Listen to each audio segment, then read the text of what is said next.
રૂપિયા લીધા હતા 4 વર્ષ પહેલાં. એટલે એને 2 વર્ષ અપાણા નહોતા એટલે એને વ્યાજ ચડાવી અને અમારી પાસેથી 12 લાખ રૂપિયા લીધા.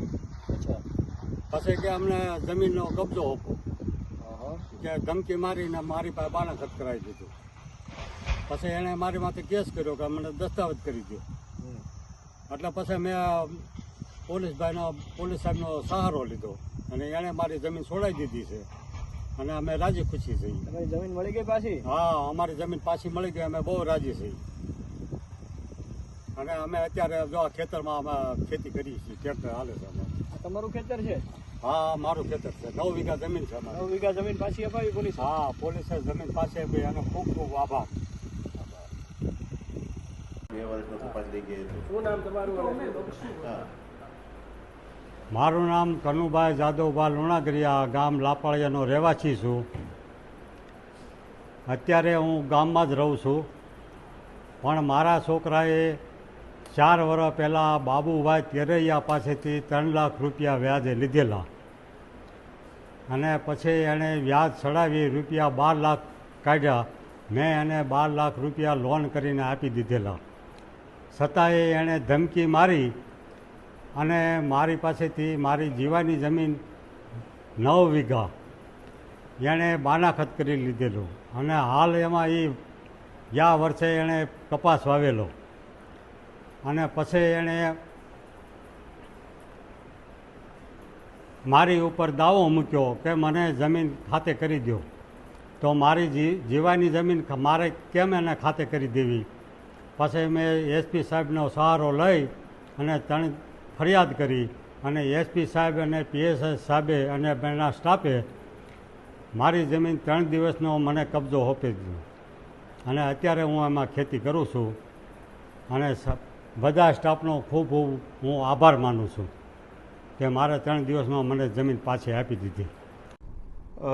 ગુજરાત સરકાર તરફથી વ્યાજખોરીના જે દૂષણ છે તે ડામવા માટે સૂચના આપેલી છે અને તે સૂચના અન્વયે અમરેલી જિલ્લા પોલીસ તરફથી થોડાક સમય પહેલાં એક આપણે જર ગામે ધારીના 18 વીઘા ખેડૂતની જમીન પરત અપાઈ હતી.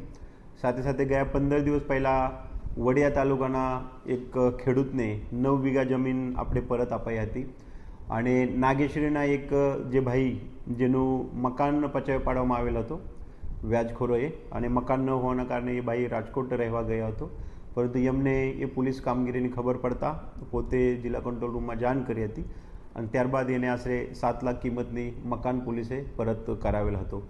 તે મુજબ આજરોજ અમરેલી તાલુકા પોલીસ સ્ટેશન હદ વિસ્તારમાં લાપાળિયા ગામની એક વ્યાજખોરીની ફરિયાદ અમારી પાસે ગયા અઠવાડિયામાં આવી હતી, જેમાં સ્ટોરી એ મુજબની છે કે ભોગ બનનારના દીકરાએ આજથી આશરે 4 વર્ષ પહેલાં વ્યાજખોર બાબુભાઈ પરસોત્તમભાઈ તરૈયા પાસેથી 3 લાખ રૂપિયા વ્યાજે લીધા હતા અને આશરે ત્યાંના 2 વર્ષ બાદ એ વ્યાજખોરો જે છે એ અવારનવાર એ જે વ્યાજખોરીના પૈસા છે એ પરત લેવા માટે આ ફેમિલીને ઉપર દબાણ કરતા હતા, જેથી પ્રેશરમાં આવીને આ જે વ્યાજે લેનાર ભોગ બનનારનો દીકરો છે એ અહીંયાથી ઘેરથી ચાલી નીકળી ગયો હતો.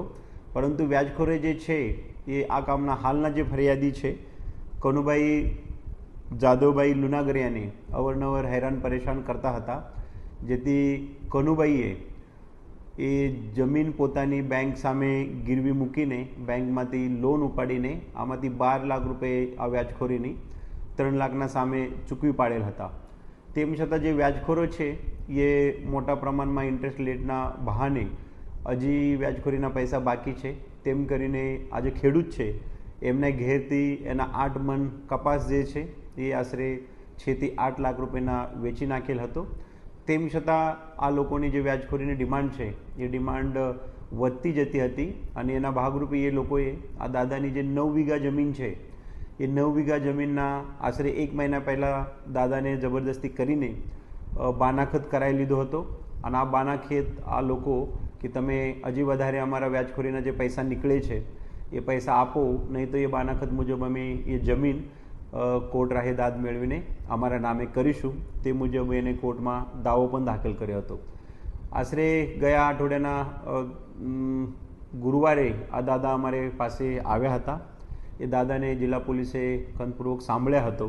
ત્યારબાદ એની કેસ જોતા બહુ જ સંવેદનશીલતાથી તાલુકા પોલીસ સ્ટેશનની ટીમે એ દાદાને ફરિયાદ દાખલ કરી, જરૂરી સાંત્વના આપી.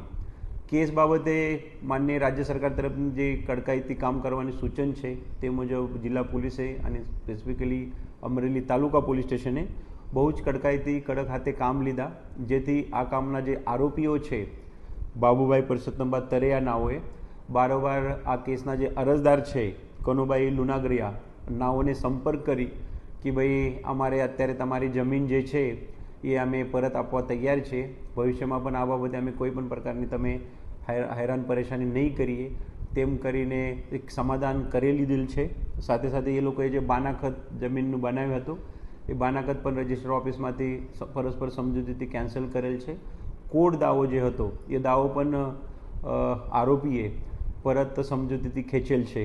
એટલે એક જિલ્લા પોલીસે એક સરસ એવી જે ભોગ બનનાર હતા એની 9 વીઘા જમીન અને છેલ્લા 2 વર્ષથી એ જમીન આરોપી જે છે એ ગુનાના આરોપીએ પોતાના કબજે રાખ્યા હતી અને ભોગ બનનાર જે છે અમુક સમય માટે એના જે બીજા બાબો છે સુરત ત્યાં રહેવા ગયા હતા અને અમુક સમયથી અહીંયા પોતાના ઘેર રહેતા હતા. જેથી જિલ્લા પોલીસને એક વ્યાજખોરીના ચુંગળમાંથી બચાવવા માટે એક મુહિમ ઉપાડેલ છે. અમે સમગ્ર જિલ્લાના જે પણ ખેડૂતો છે, જે પણ મજૂરો છે, જે પણ ભોગ બનનાર છે, આપ સૌ જાણો છો ગયા અઠવાડિયામાં આ જિલ્લામાં 306ના 3 કેસીસ દાખલ થયેલ છે જે વ્યાજખોરીના જ છે. ધારીમાં એક વ્યક્તિએ વ્યાજખોરીના દબાવમાં આવીને દવા પીધેલી છે. સેમ બનાવ તમારા સાવરકુંડલા ટાઉન પોલીસ સ્ટેશનમાં દાખલ થયેલ છે અને એક બનાવ જે છે એ વડિયા પોલીસ સ્ટેશનમાં દાખલ થયેલ છે.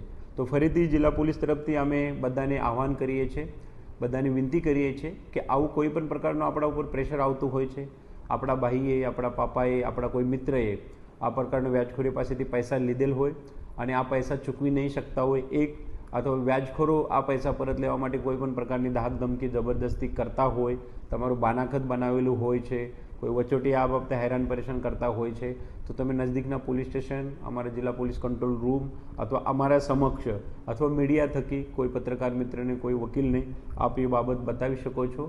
અમે જિલ્લા પોલીસ તરીકે એ વ્યાજખોરીનું જે દૂષણ છે એ દૂષણ ડામવા માટે સદૈવ તત્પર છે.